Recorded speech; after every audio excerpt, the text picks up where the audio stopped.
Ama naming makapangyarihan sa lahat, sinasamba po kita sa lahat ng oras.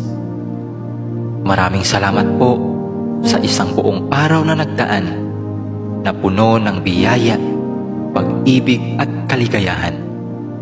Salamat din po sa mga pagsubok at mumunting mga luha na dumating sa aking buhay, na alam ko pong siya po ninyong paalala sa akin na kayo po ay Diyos na buhay. Maraming salamat po sa pagbabantay sa akin at sa aking pamilya at mga kaibigan sa loob ng maghapong ito, at sa paggabay sa amin sa mga pagsubok na aming nakasalamuha. Alam ko pong nariyan kayo sa aming tabi sa lahat ng oras upang kami ay bantayan at gabayan. Nagpapasalamat din po ako sa mga aral na aking natutunan sa inyo sa buong maghapong nakalipas. Ang lahat po ng ito ay aariin kong kayamanan at pipiliting isabuhay hanggang ako po'y may hininga. Panginoon ko't Diyos ko, patawarin naman po ninyo ako sa mga pagkakasalang nagawa ko, at sana'y mabigyan pa ninyo ako ng panahon upang makapagbagong buhay. Ako po'y nagsisisi sa aking mga pagsalangsang sa inyong mga utos.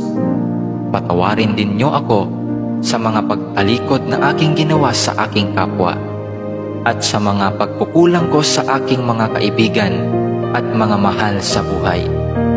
Pinatatawad ko rin po sila sa kanilang mga kasalanan sa akin.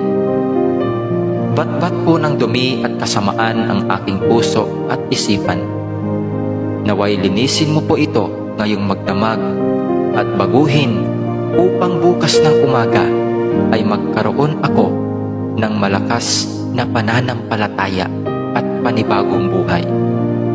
Paliwanagin mo ngayong gabi ang madilim kong isip at kalooban, upang sa kinabukasan ay maging ilaw din po ako sa aking mga kapwa na gagabay sa kanilang madilim na kalsadang tinatahak.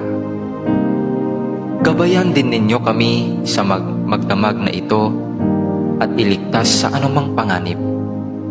Alam ko pong alam na ninyo ang aming mga pangangailangan sa araw-araw. Hindi po kami humihingi ng labis sa aming mga pangangailangan. Ibigay mo po sa amin sa paraang sapat po upang kami ay mabuhay